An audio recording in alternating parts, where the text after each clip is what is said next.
Hey guys, welcome back to the 10-8 Fightcast. Been a while since you've seen us. We've been doing the holiday thing, traveling. You've been traveling, et cetera, Mr. Worldwide. Yeah, so it's been a while since you last saw us, but today we're here to talk about UFC Orlando going down this weekend. A pretty stacked little card for a Friday or Saturday night. Unreal free fight. Hey, this is a fight card where I'm like, man, if you were to say, yo, throw us $30 to watch, I'd be like, done. Well, this is one of those, this is one of those cards that makes you go, oh, right, this is what it's like when it's not at the Apex Center. Yes. Like when they actually have to fill a stadium up full of people, they actually try to put on a fucking decent fight card. And it's a non-pay-per-view fight night card. It is literally a long time since it is a title fight short of being just an absolute of a pay-per-view, or like if this had a title fight, like what's the upcoming title fight for the end of the year? The 205 title. Yeah, I was about to say you could put that dog shit 205 title with but come on, like what was it, Ankalaev the fight no one asked for. Yeah, the fight that no one asked for. Like if you put that fight with this card, that would be a legit card to watch 100%. now. Like, and 100%. this is, man, what a free fight card. So thank you, Uncle Zaddy Dana, Sean Shelby McMahon for putting this together, and the city of Orlando in the state of Florida because for keeping they it always are rowdy as fuck. Right? And what's great is it's going to be one of the most despicable crowds of all time on Saturday night. Yes, sure. and they're just like, as a man who has lived in Orlando, they love to party and they love seeing some blood in the streets. Yeah, for real. And it's close to Mad Max down there. It is, but it's a very good makeup wearing Mad Max kind of environment. It's the prettiest Mad Max environment you could ever see. And Disney's there. And Disney's there, so it's fun. There's a lot of good fights on this card. Yeah, I think the crowd is going to make it so much better. A couple young guns, not much to talk about on the undercard when we first started out. There's some great opening cards. I mean, like we talked like Nathan Levy against like Gennaro Valdez. That's a great fight to keep your eye on. Valdez is the guy who flatlined for Vola back in January of this year. We haven't seen him since then. He's coming off the Contender Series. He's 10-1. So this is Will these guys ever be in the top 10? Probably not. But these are guys that'll be in the UFC. They're both pretty young too. 30 and 31. Oh, really? 30 and 31. Well, so Nathan Levy, man, that kid, he's been around in their UFC careers. He's been around for a hot minute. He's originally from like Jerusalem, I believe. So he came to Syndicate. And they just had a hard time getting him fights around Vegas, man. Like he moved to Vegas in hopes to just get picked up by the UFC, and so he has like that 7-1 record. But he has a lot more experience on top of it. Because there's not a lot of fights in Vegas that aren't big pro fights. And so these two guys, like with their age, fun fight to see, but we'll probably never see them in the top 10. You got Cortez and Ribas. Amanda Ribas versus Tracy Cortez. Tracy Cortez looking a big improvement in her last couple fights on the upswing here, but Ribas is no joke. She lost a decision to Caitlin Chukagian, just was too long for her. Just kept her at bay with the 1-2. And this is a fight that probably no finishes.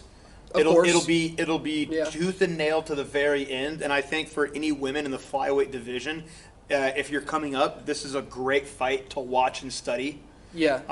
The winner of this should probably fight like Talia Santos or someone like that. Yeah, I can see that, absolutely. But yeah, Tracy Cortez, Amanda Ribas. If there is going to be a finish in that fight, it's probably going to come from Ribas by way of submission. She famously armbarred Paige and she's got a couple other submissions on her record as well.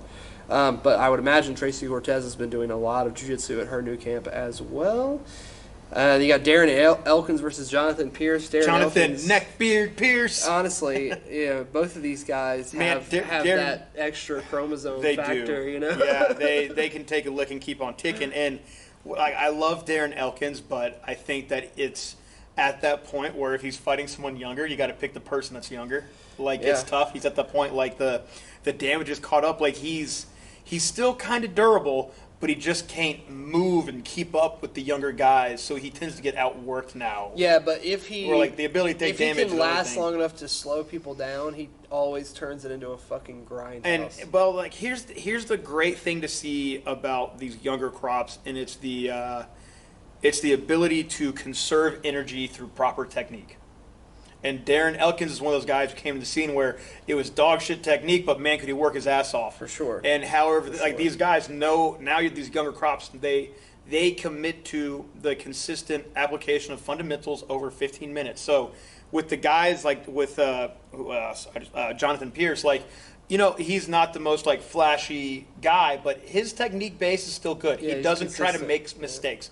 Darren Elkins has a habit of making mistakes to draw people into them making a mistake, you know. And I don't think Pierce is gonna play that game. He's gonna play will he come forward? Yes. Will he probably beat up Elkins? Yes. But he's not going to try and go into an unnecessary fight that Elkins could get ahead in. Yeah. You know, so I could probably see this one where Elkins will get finished late, or I could see Pierce just getting a okay decision.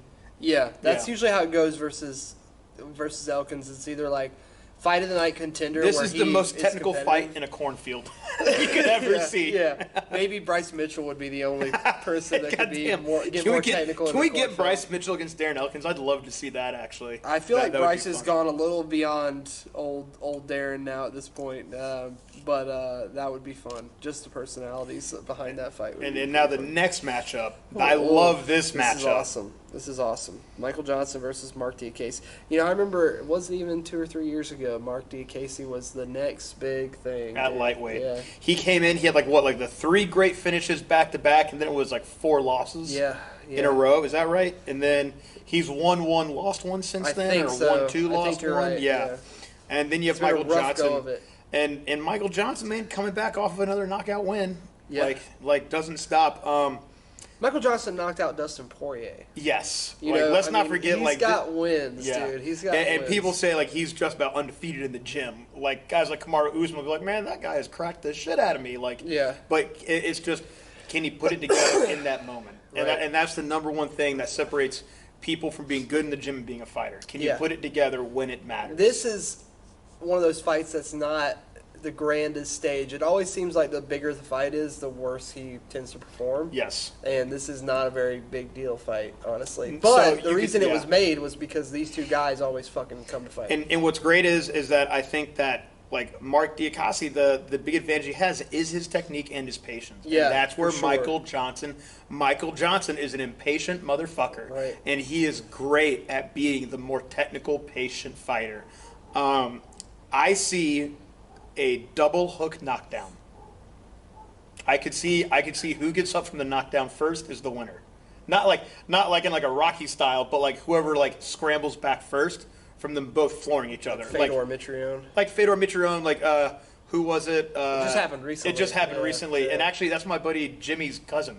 Or nephew. It's my buddy Jimmy's nephew. And I was like, what the fuck? You guys know a guy named Jimmy? Yeah, like it's just funny. Like his brother, man. My buddy Jimmy, that's his nephew. But yeah, that and I could see that happening. Yeah. You know, I could see them catching each other, like Mark throwing a more technical shot, Mike Johnson walking into it, but catching him with a return hook at the same. He'll walk into a good shot, the power returns. I can see these guys rocking each other, and whoever recovers first is going to win the fight.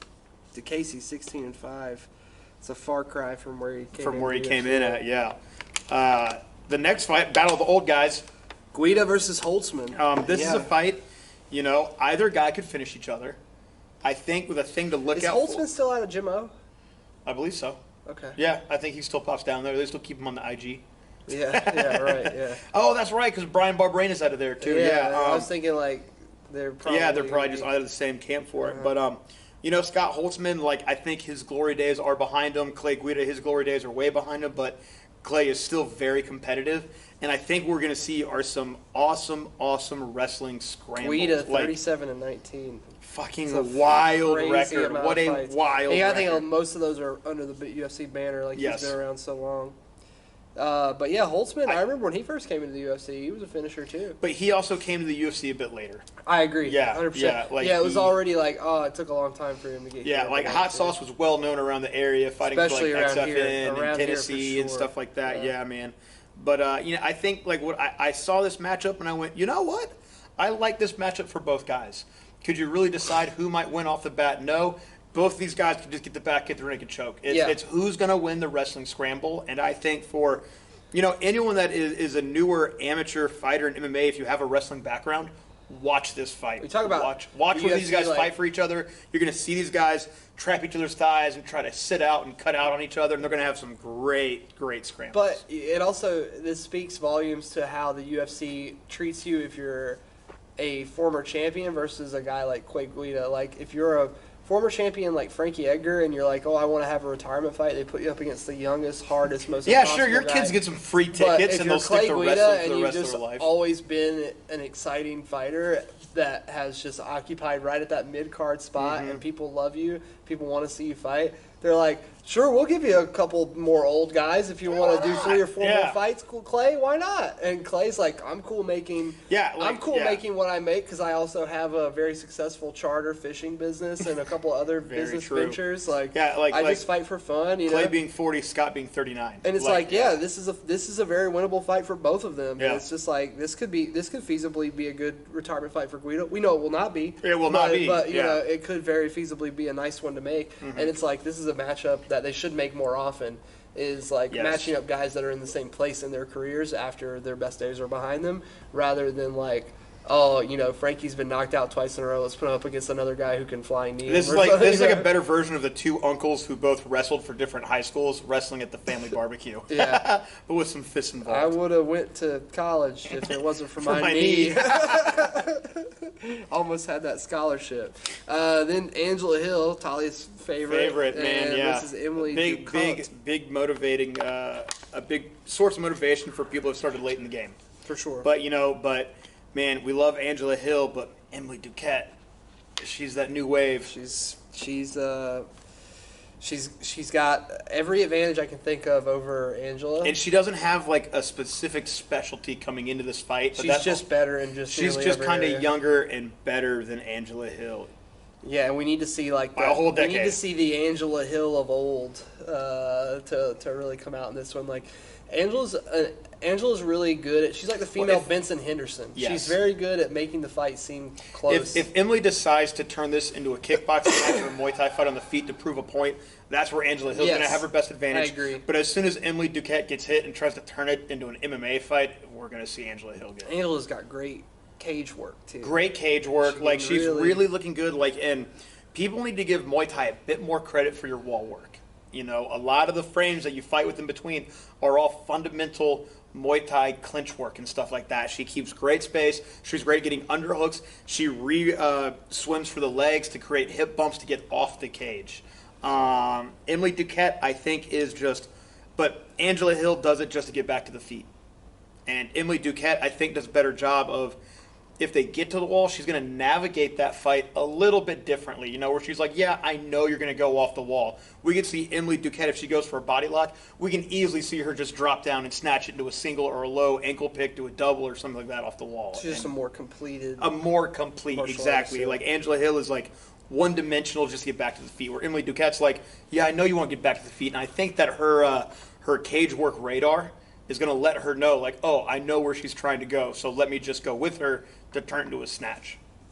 Yeah, for sure. So I kind of pick like Emily Ducote winning via youth and well-roundedness. But hey, man, if Angela Hill wins, yeah, you know, oh my God, if it's a split decision. But hey, if Angela Hill wins, I'll be happy because Talia will be happy. Yeah, that's for sure. That's for sure. Headlining the prelims, we have Nico Price versus Phil Rowe. The King of Florida fight! Who is the Florida man? This is definitely #1 Florida man fight. And Nico Price is always one of those fighters that like... I can't wait to have the volume up for when these guys walk out because the pop in the arena for these two is going to be fucking epic. 100%. Yeah, I love watching Nico Price fight. Another guy who's like... Yeah, probably won't ever be a world champion, but goddamn, if I won't, I'll never miss a fight. He even says, he's like, I know one thing I can do, and it's fighting, and it's providing for my kids, and that's what he fucking does. He's got the most bizarre knockouts. The up kick over Chitty McChinnerson. James Vick. Oh yeah, James Vick, who's actually now a pro boxer and knocking people out, and I'm like, good for you, bro. Like, dude, did anybody get more violently finished more times than him? James Vick? Oh like my when he God. got finished, it was like. You were worried about his health. Yes. As a person with a traumatic brain injury, I was like, dude, can you please stop? When Gaethje KO'd him, I was like, is he going to get up? Like, they've come back from commercial twice, and he's still on the ground. Like, is he going to survive this and Justin just kill a man? But, yeah, Nico, my favorite one is the one where is it Brazilian Cowboy is like trying to pass his guard, and Nico hooks him with his foot and hammer fists him. Yes, from in. the bottom. Yeah. Is the hammer fist from the way up. He's like pulling them with his hooks. He's pulling his neck into his upper body, and then he's Nico Price's biggest advantage of the fight is that even he doesn't know what he's going to do. Yeah, he that's, is. yeah. And how that's can you predict? Like Philip how Rowe. can you predict what I'm Philip going to do? Rowe If I is a don't know? very controlled fighter. Yeah. He likes to measure behind his jab. He likes to set up where he's going to in jiu-jitsu. Where Nico's like, "Oh, cool, we're here now. Let's do this." Yeah, Nico's definitely an agent of chaos for sure. Yeah. For sure. The winner of this, I have no clue. Like, I don't care. Like, what I love about this fight card is I don't give a fuck who wins. I just know these are going to be all great fights. It's a very low stakes fight night with very good matchups. I don't even think the main event has big stakes, really. No, Like, is it's Wonderboy just- in the top 15? No, it's Nah. just it's literally just like Wonderboy's still fun fighting fights. because he just loves to fight. And Yeah. that's the perfect. It kind of goes back to what we were saying at the beginning of the show, but it's kind of like the perfect card for Orlando. It's just like low stakes, fun fights. The people want to see some blood. Yeah, and they're going to get some blood. and they're gonna get it. All right, going into this main card. Absolute bummer that the Brunson-Hermanson fight got canceled. That was going to be a fun one to watch. Yeah, definitely. That would have been a great co-main or main event co-main for this matchup. Especially with Brunson not knowing what for sure is, because he was going to retire after this last fight. Right. Then he comes back and says he's fighting Hermanson, and it's like I still think they need to try and make that fight happen because just from my end, they're both very awkward on the feet. Brunson a bit more explosive. Jack Hermanson has a working man's jab cross, and he kind of just closed fist punches his way into to the body lock.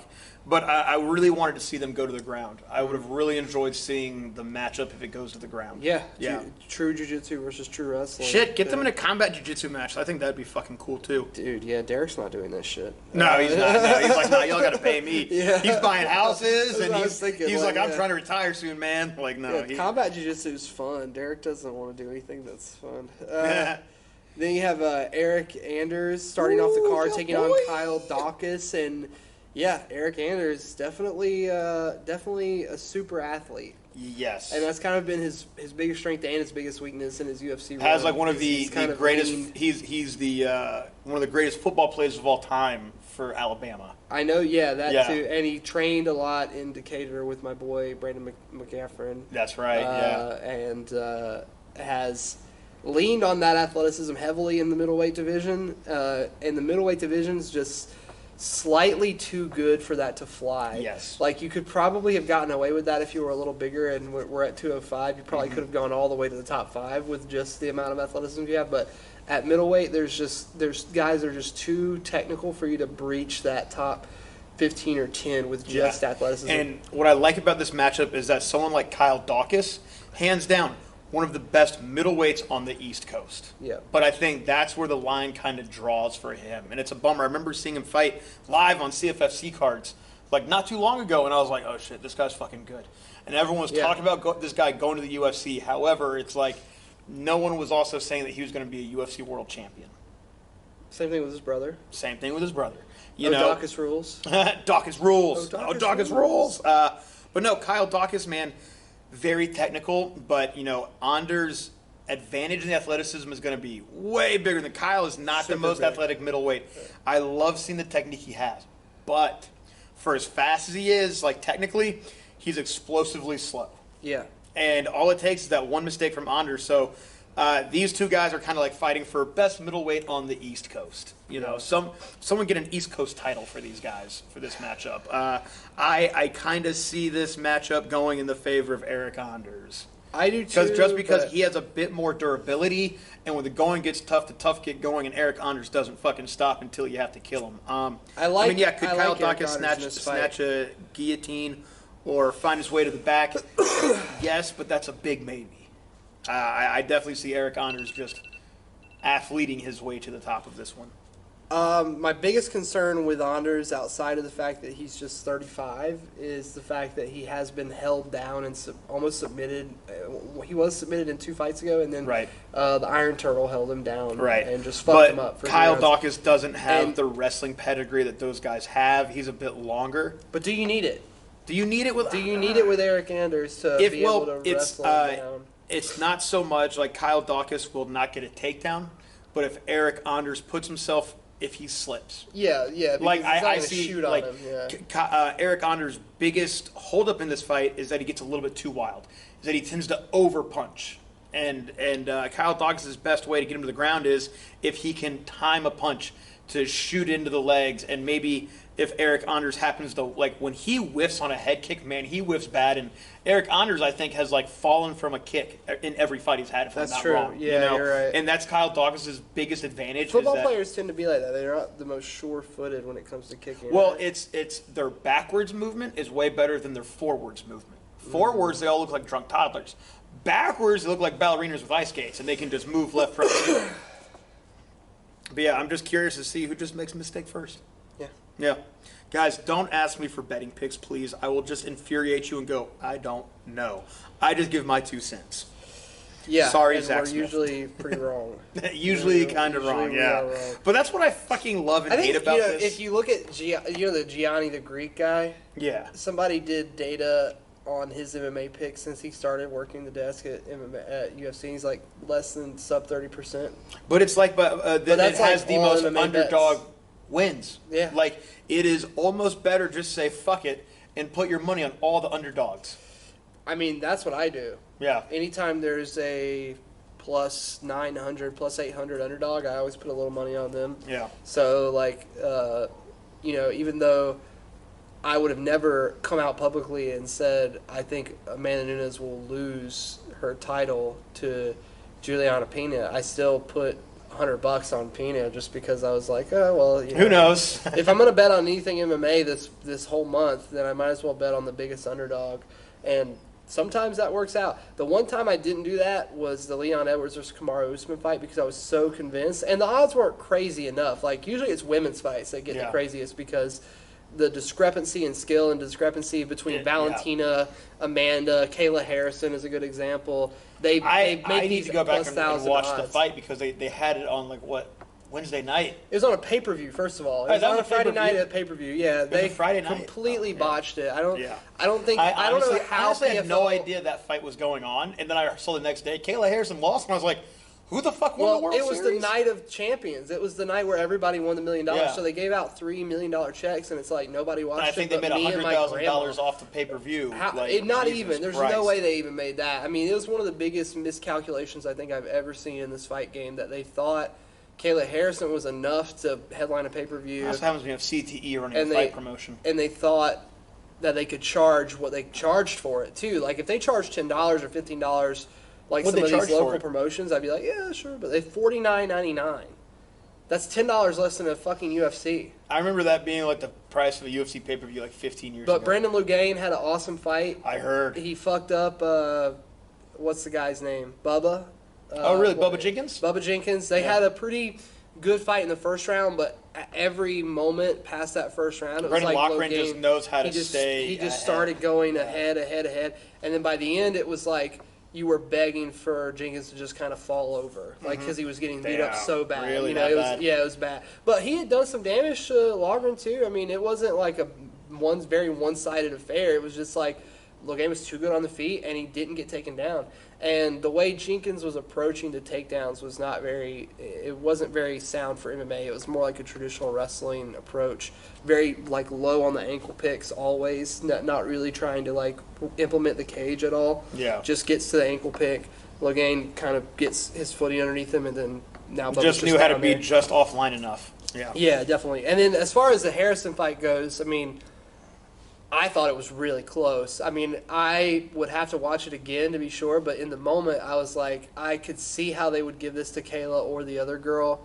And really what it came down to for me is that neither one of them did a ton of damage to each other when Kayla was on top. Not as bad as, like, Rose and Cookie Monster the second No, time. they were going. It was just like they were mostly wrestling. Like, it was a wrestling heavy fight with lots of grappling. When Kayla was on top, she was constantly holding position or but not punching. doing much with it. Just punching, but not doing heavy damage with the punching. But the other girl, Joanna Pacheco, she was on her back a lot and was attacking submissions the entire time. She was on her back, elbowing off of her back the entire time, and was constantly. The thing I thought was losing her the fight was that she would attack a submission very poorly, and then Kayla would pass off of it, or Kayla would end up back on top. So I was like, oh, well, if you go for a submission and you end up on bottom and Kayla Harrison's punching you in the face, in my opinion, you lost that exchange. So there were certain exchanges like that in the round, but because it was so grappling heavy, I was like, this is going to be a tough one to score. Yeah. It's just, and they gave it to Pacheco, and I don't think it was a robbery or anything. But that's another situation where it was like plus 900. So when the fight started and Kayla walked out and they showed the live odds, I was like, can I still get in on this? I couldn't. I was so close. But yeah, I'm a big underdog fan. And MMA is one of the only sports where you can catch that fucking golden snitch. Combat sports in general, any sport where you can knock somebody out, right? That's the only sport where you can like catch that golden snitch and fucking end the game immediately. Yeah. If the Steelers are down on a 25-point spread and there's 2 minutes down, left, they're just down. They're down. They're gonna lose. I'm and you're shocked gonna at lose how your money. quietly Tyler can walk for as big Dude, as he is. yeah, like, oh my god, ninja. I had no yeah. idea that he was like walking up anywhere near me, and I almost got murdered by my 6'4". I honestly forgot he was still in here. I honestly forgot he was still in. Sneak around. Yeah, go ahead. Sorry, bud. No, you're good. You're good. Jesus Christ. But yeah, I don't know how they pay the people at the PFL. I don't know how they make enough money off ad revenue or anything to justify paying people $1 million. I think it's really cool that a guy like Brendan Loughnane Loughnane, yeah. or Olivier Aubin-Mercier, who won the other $1 million, fight, yeah. $1 million fucking dollars, and that's a guy who never would have That's one of the snitched most $1 million in the boring fucking fighters. Could he murder me? Yes. Do I think he's disagree boring? completely. Yeah. I don't Really? think Okay, he's I'm boring. sorry. Like I think like he fights like a guy from TriStar. when he was fighting in the UFC, like he was just very okay when he was in the UFC. But like that was like the talent pool. For But he that didn't weight class. lose.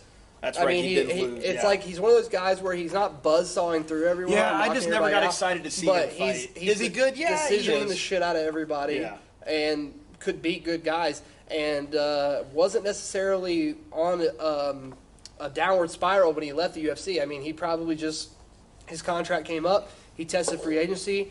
PFL offered him more money to fight. There's no show or win for PFL. That's and true. then you can also have a chance at winning $1 million. I mean, it's a pretty, and you get a nice little off-season check too. Yeah.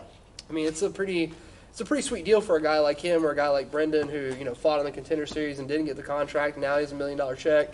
So Good for them. yeah, it's nice. I don't know how long they can keep doing it. You remember I was listening to Jack Slack earlier this week, and he was like, the last time the PFL made a mistake this bad, they had to completely rebrand from World Series of Fighting to PFL and act like they, that they weren't the same organization. Yeah.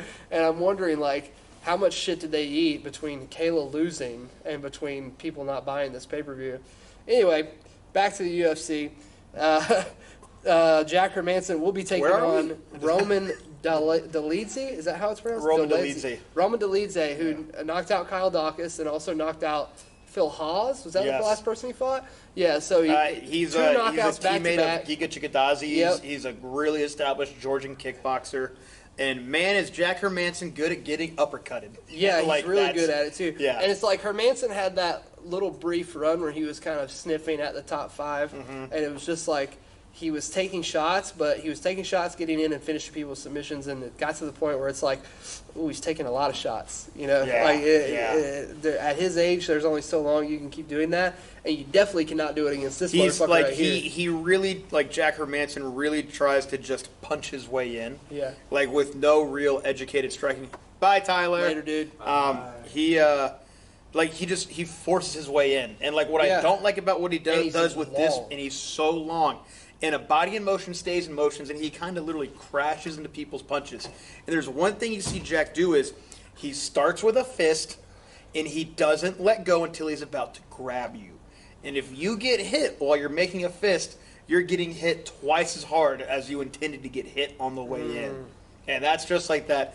That's that boxing finesse 101 that he just does not have. And a lot of grapplers, man, they kind of don't have that savviness where there's like, fuck, he doesn't like to engage on the feet. Will he stay on the feet? Yes, but you can tell the longer it stays there, the more uncomfortable he gets. And Dolidze's very savvy. Very savvy on the feet. He's probably, if he wasn't in middleweight with Israel and Alex and all these other guys, you could probably say he's one of the best strikers in the division. Yes. He might still be one of the best strikers in a division outside full of the amazing top 10 strikers. and 15. He is like the guy to fucking look out for. I mean, we just saw a guy with an incredible kickboxing record come into the UFC in less than a year win the belt. It's not unheard of that if you are performing like Roman Dolidze has been performing, that you can get fast-tracked. And, like, you know, last fight was against Phil Hawes. Now he's fighting Jack Hermanson. If he knocks out Jack Hermanson, he's probably going to be fighting a Derek Brunson of the world. Or you know, I'd say that he might be a 1 or 2 fights away from making Izzy look good again. Yeah, I mean, it just depends on how they match him because, like, you know, now that they've had this experiment with Alex Pereira work out for them, how are they going to treat kickboxers in the future? Are they going to be like, oh, well, as long as you're knocking out these guys, we're not going to give you Marvin Vettori. But, you know, you start to look a little lackluster, we're going to feed you to Marvin Vettori, and he's going to wrestle fuck you for 3 rounds. Yeah, and then, you know, I don't see Roman Dolidze beating Marvin Vettori. Fuck no, I don't. No, not at all. Yeah. But I don't see Pereira beating Marvin Vettori either. That's also true. I mean, we live in a world right now where Marvin Vettori could reasonably become UFC champion, and that was not the case a month ago. Yes, I know. Like, so many guys in that division are like, God damn it, now's my chance. Paulo Costa would have a great fight versus Pereira. You know what? I think that he's still dumb enough to try and strike with him for the entire first round. It's all Pereira would need. Like, Costa is one of those guys where when you hit him, you see the real Costa come out. Like, you get hit by Luke Rockhold, that's different. Getting hit by Pereira will turn Costa into a fucking child, and he would desperately make a mistake into a knee. I see that Pereira could beat Costa, but not Vettori. Because Vettori is still a bit more educated, and he's fucking crazy enough and filled Italian pasta to take the fucking shot. Yeah. Like, Vettori can't be killed. I mean, we know that. For hey, sure. You know what? But sadly, like, look, or not sadly, but like, hey, go ahead and play that chin card with Pereira. Fuck around and find out, kids. Yeah. Like, we've seen it. I mean, Israel, in my opinion, has one of the most underrated chins in MMA. I would 100%, yeah. I mean, the way he's been hit by everybody that he's fought. The way he's been hit. Yeah, he's been hit at least once clean by everybody that he's fought, and he's only really ever been rocked So against here's the advantage to Kelvin being a striker in MMA, and that's knowing how to get hit. You see a lot of grapplers when they come into MMA, their center line is in the same spot every time. A good striker, their center line is never in the same spot, meaning they're never, ever taking the blunt force of that shot. That phrase, rolling with the punches, has been around for a long time because of that. And look, man, like, Izzy just knows how to get hit, plain and simple.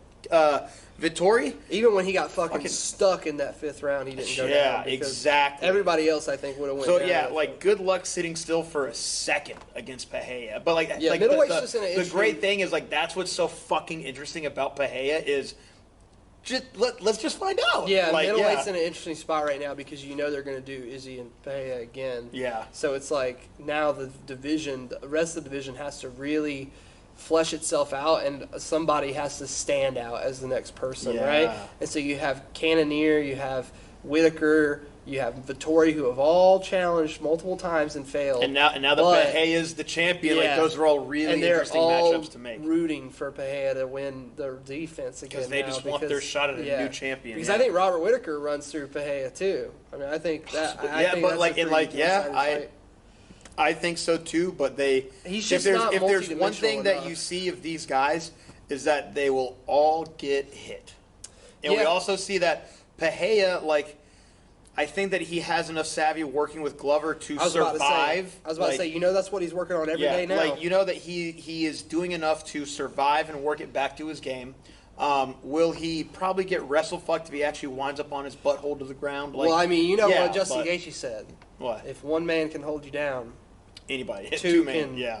If Israel Adesanya can take your back, Robert Whitaker can take you against your will. Yeah. And like, what I love about Pereira is that he still offers that, like, chance of, like, I just want to see what happens when other people like that. It is like, these are guys that just have never seen that something light. That's different. Yeah. He's offering something that's very different after years and years of us having the same. And this makes me think of, like, the time much different that James Toney fought Randy Couture. I was like, look, will Randy Couture absolutely choke him the fuck out. But let's see if James Toney can land a punch on the way in. Conor versus Floyd.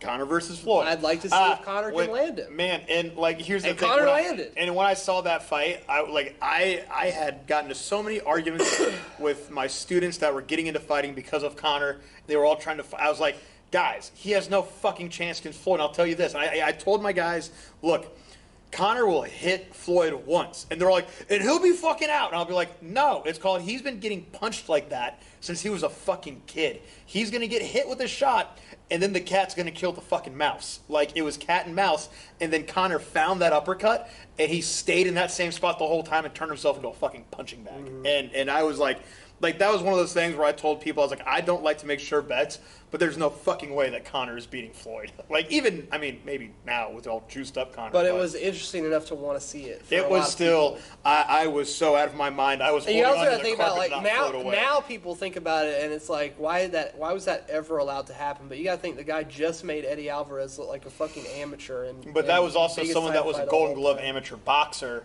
fighting in MMA, and it was just like, that's Eddie Alvarez is a very good person at getting punched in the face. I think people look back on it now, and it's very easy to say like it should have never happened. But when you were there in the moment and it was happening at that time, you were like, oh, this is the biggest. Of course, this is what's happening. It's the biggest thing. And Conor at that point was bigger than the sport of MMA. And now MMA is kind of so big that there's multiple quote-unquote Conors out in the game, but he kind of created that platform in the first place. He brought the MMA to a new level by fighting Floyd. So besides that, going up to the heavyweight division, we have Tai Tuivasa taking on Sergey Pavlovich. That's the guy who just fought Derek Brunson, I think, or Derek Lewis. He was supposed to fight Derek Lewis. That was Sergey Spivak. God damn, there's so many Sergeys, right? Yeah. Sergeys and Nurmagomedovs. It's like a fucking pandemic of them. But wait, no. Is he the one that ran through Alexander Gustafsson? That's right. That's right. He's the one that ran through Gustafsson. 84-inch reach at heavyweight. That's a that was the other guy that. He did beat Gustafsson. Pavlovich has the 84-inch reach at heavyweight. Yes, he does. Hard to deal with. Tai Tuivasa challenged Gane, had a great fight against Gane, almost finished him, and then got brutally finished himself. Now he's back trying to hold these goddamn European Eastern blockers at bay. I still think Ty is one of the best heavyweights in the world. He's kind of the new Mark Hunt, Derek Lewis. He's like the best one-dimensional. For sure, for sure. In one of the only weight classes where you can get away with being one-dimensional, he is definitely one of the very best at it, for sure. He's kind of the new age Derek Lewis, the new age Mark Hunt, the new age, one-punch knockout, walk-away guy. Yeah. He's the guy that if you can beat, then you're someone to keep an eye on. Or he's the guy that if you beat, then you're marking off to make for a title shot into the top 3 very quickly. Yeah, for sure. But, I don't know, Pavlovich, if he can just stay away. But I just think Pavlovich isn't nearly as good as Gane. And if Ty touches him. Yeah, I see that, Sergey is, he's the more well-rounded guy. But Tai Tuivasa has been fighting more well-rounded guys his entire UFC career. Exactly, and he understands how he should be on the ground. Where now he made that mistake early on in his career where, okay, we're on the ground, let me try to do jiu-jitsu. Fuck, I have no clue what I'm doing. And he's really grown into that space of, all right, when I'm getting taken down, I accept the fact that I'm being taken down, and here's where I go to next. And he's doing the right thing of making transitions on the way down, to not put himself in a straight-up jiu-jitsu position where he was trying to go to half guard. He was trying to go both butt cheeks to the ground. And as a heavyweight, you can't do that. Mm-hmm. And if you're a heavyweight, and as long as you get your hips out on the way down, you have a pretty easy way on the way back up. Unless that person is like an All-American wrestler. We're not seeing too many of those in the heavyweight division right now. And Sergey, can he do well on top? Yes. But do you need to change?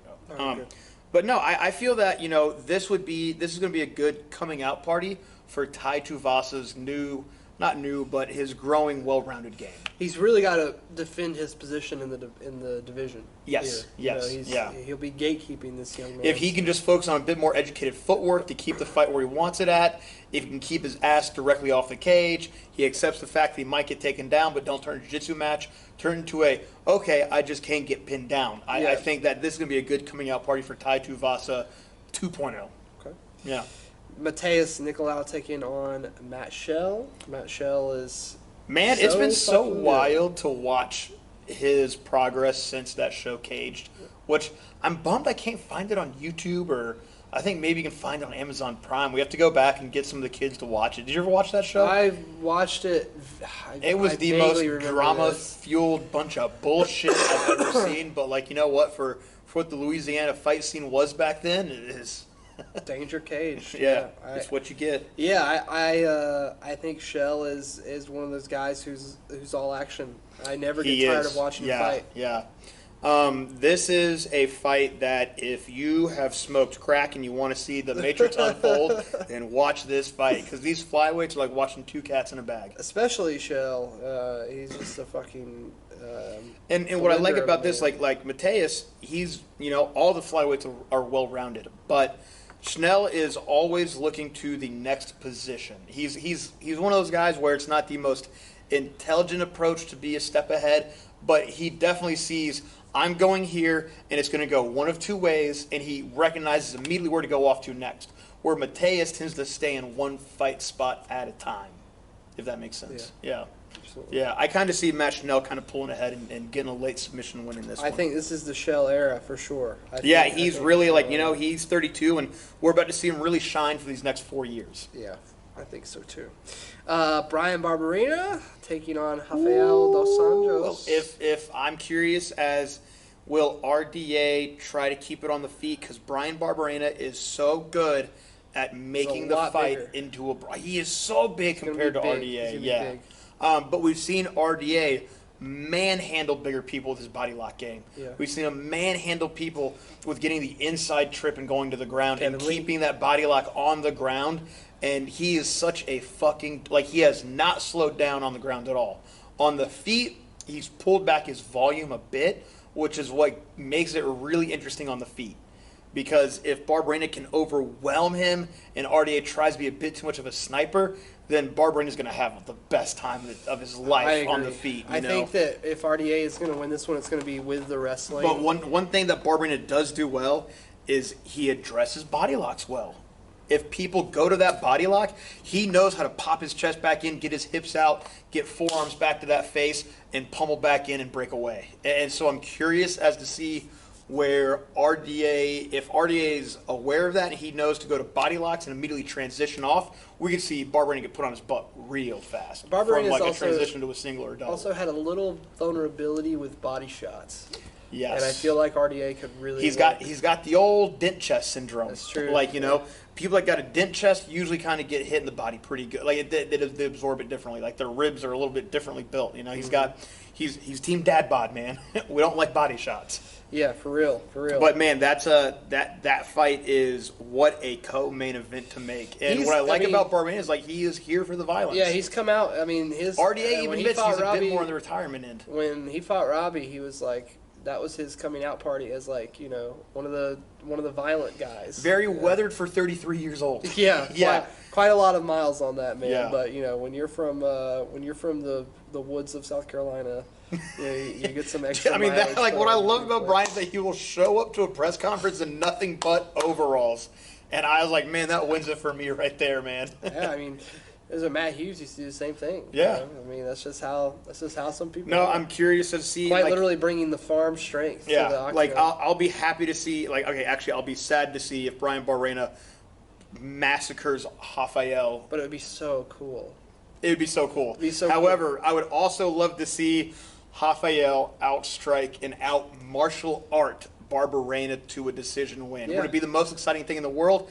In the start, yes. Has there ever been a bigger fall from the elite level? Well, maybe Dominic Reyes, but RDA actually held the title. But there's such an elite fall from grace of having the title and then breaking your foot in the lead up to the Conor fight, and then where we are now in terms of popularity. Yeah. I'm not saying that his skill dipped tremendously after that injury. I'm just saying that he was in a position to become the most popular fighter in the world. It sucked because it happened at peak Conor.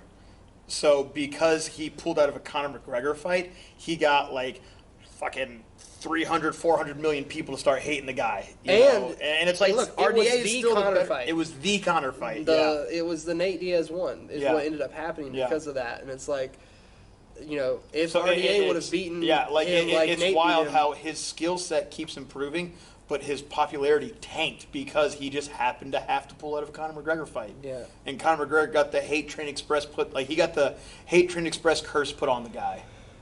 But, man, you see RDA as a lightweight that went to welterweight, his technique is so goddamn good, it didn't really matter going up a weight class. I think the biggest moments of his career post-Conor for me was him versus Tony in Mexico City. That was a tough one to watch. Yes. That was rough. And then him versus Kevin Lee when he beat Kevin Lee. I thought, when he out-wrestled and out-grappled Kevin Lee, I thought that was a really, like a I'm still here motherfucker moment, And him taking out Neil Magny. That was a big one, too. Especially that was his debut, right? At welterweight. Yeah, that's when everyone's like, oh, he's here to stick around. Yeah, that was a really, really good fight, too. And I think, if this could be a good, it's not much of a coming out party at welterweight because we all know he's here. But I feel like if he wins this, he at least sticks around. He can't be in the top 10 of welterweight. He's not going to be the champion at welterweight. But if he beats Barberena, then he's got a few more. It's a very winnable fight. It's a very winnable fight. But it's also a very winnable fight for Brian. Yeah, it is. It's like we said, all of these fights are pretty fucking close, and they're pretty fun. Yeah. Not a lot of stakes on this one either. Yeah. I think this might be the highest stakes fight, but only for Brian. Yes. Because RDA, even if he wins, it's not like they move him up very much in competition. No. He's kind of been coasting where he is, but Brian could use this to get an even bigger name. Yeah. He just fought Robbie Lawler, now he's fighting an even bigger name in RDA. He's pretty good at calling his shot and then asking for what he wants and getting what he wants. So, and then we have Stephen Thompson in the last fight on his UFC contract, taking on Kevin Holland, probably the end of the Wonderboy era in the UFC. I know that earlier in the week we had talked about how we're speculating that he is probably going to go to karate combat. I can see him, man. I feel like if he wants to stay in combat sports, karate combat would be his next move. He would be the poster boy of karate combat too. Yeah. And easily. Oh, easily. Yeah. And Stephen Thompson, he doesn't have to fight for money. But can he still? I'm pretty interested to know if he could go with those guys because I don't know if you ever watched Karate Combat, but those motherfuckers are the elite level guys in that sport, and they're all on steroids. Thompson, and they're on them good steroids. They're on the anime type steroids. Yeah, but it's also Stephen Thompson. His game is a bit more developed to have better boxing and tighter footwork. Where Stephen Thompson of old, the 57-0 in kickboxing, Stephen Thompson, the Stephen Thompson that hasn't had knee surgeries on both his knees recently. I was talking about the big shift in Stephen Thompson's game and we saw it really come out in the Jeff Neal and Vicente Luque fights. Bro, in those Vicente Luque fights. The tightness of, kicks, the side kicks. The side kicks, but it's not just that, it's Stephen Thompson's ability to slide in and out. That style of Stephen Thompson. Like a snake. It's like a karate black belt, would be best suited for karate combat. His footwork now would get him pieced apart in karate combat. And I break this down to a lot of my times in my boxing and all my kickboxers even is measure out your foot and try to take as many steps as you can inside that foot space. And if you take one step, you step too far. But Stephen was a master of being in and out on these big steps. And he's adjusted to being able to stick and move with volume forward and back, left, right. He's like a bigger, better version of Max Holloway on the feet now with a better toolbox. And I think that's what's going to give Kevin Holland the biggest problem in this fight is that everywhere he goes, we know Holland's it's going to be a rush hour. Which one of y'all hit me? Holland's not going to be shooting for takedowns. He's going to try to, at least for a while, he'll try to stay in with Wonderboy. And I feel like, Stephen Thompson has given himself better takedown defense by giving himself more positions to strike from. The more positions you have to strike from, the more positions you have to put frames in and hips out. Right. And Kevin Holland is a very one-dimensional shot artist. Yeah. And what I mean, not so much on the striking on the feet, he has a fantastic go-go gadget jab cross. He's great about stepping behind that jab, covering space, and punching doing that cross, but his takedown shot is that of a high school wrestler where he will still kind of dive his arms out. And even against the cage, I don't think he has much to offer to drag Wonderboy down. One thing he's got is weird power. Very weird power. He's got weird power where he can like hit you from weird spots and knock you out. Yeah, and we Ozdemir. Yes, and we all saw Stephen Thompson when he fought. Pettis. No, not Pettis. That was just a fluke. I agree. That was him going like, oh, what's he doing? That's cool. You could literally see Stephen Thompson going, man, good for you, clock, and then he's out. But no, Burns. When Thompson fought Burns, he did not get finished by Burns. He was giving Burns all kinds of fits. Like, Burns had to work his fucking ass off to keep Wonderboy down. It's true. And Holland is not Burns. Like, Holland is a far cry from Burns. Exactly. Yeah. And, so look, people that are big fans of Holland, I can see why you'd root for Kevin Holland to win, but I feel like, Stephen Thompson's gonna go out with a win. He's walking out with the great and powerful Jack Black. Look, could I see Kevin Holland landing the young man 1-2 and ending it for Thompson? Absolutely. Holland's not exactly the youngest guy on the roster. I mean, he's 30. He's 30, but a decade of difference makes a big difference. I think Stephen Thompson's turning 40 right now. I guess it's as we speak. Yeah. But no, with this fight, man, I think that Stephen Thompson, even his grappling defense, his cage work, his submission defense, he has all the right things to beat Kevin Holland. But that being said, I think Kevin Holland's going to win from knockout from his back. No, but really, Kevin Holland brings an X factor to this fight, but it's an X factor that Stephen Thompson has seen his entire career besides maybe his first 2 fights in the UFC. Yeah, I think that this is a less dangerous version of the Jeff Neal fight for Wonderboy from a strategy perspective. If you can combine Jeff Neal and Herbert, because don't forget Kevin Holland is a black belt in jiu-jitsu. That's correct. He's a black belt in jiu-jitsu under Travis also a black Luter. Belt in these hands. In these hands, he will say that. He's definitely a varsity, or he's a white belt in wrestling. But he's got the one. I feel like every jiu-jitsu guy, and I'm no exception to this rule either. We all have one takedown that works for us, and that's the one we're good at. Yeah. And it's that's the one we try to get. And for Kevin Holland, I feel like he has good. He's a long guy, so he always likes he the doesn't body lock have and try to keep exactly, around. Yeah. but. And he shoots. He goes for that body lock when he sees that someone's coming in for a punch. Right. Correct. He doesn't have he has no ability to shoot. He will if he gets someone to back up with punches, and he sees someone back up to the wall. He still dies. That's his offensive body lock attack. Otherwise, he goes for the defensive body lock off trying to miss people's punches. But dude, good luck doing that to Stephen Thompson, man. That guy knows how to build. He's a ghost. He's a fucking ghost. Well, he used to be a ghost, but now he's a wall of strikes. So Stephen Thompson has done a good job of filling the gaps in with knees and elbows over the years.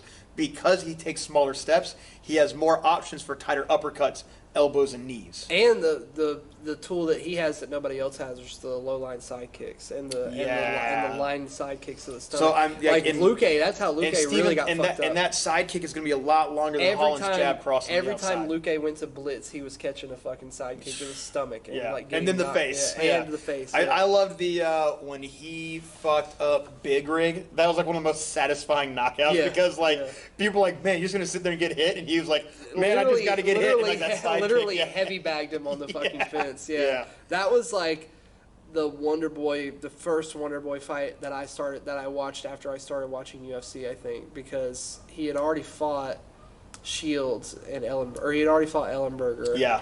So I think that was the first time I ever saw him fight was against Johnny Hendricks. Yeah, I think so. That was 2014 or 2015. It's been a while. It's crazy to think about.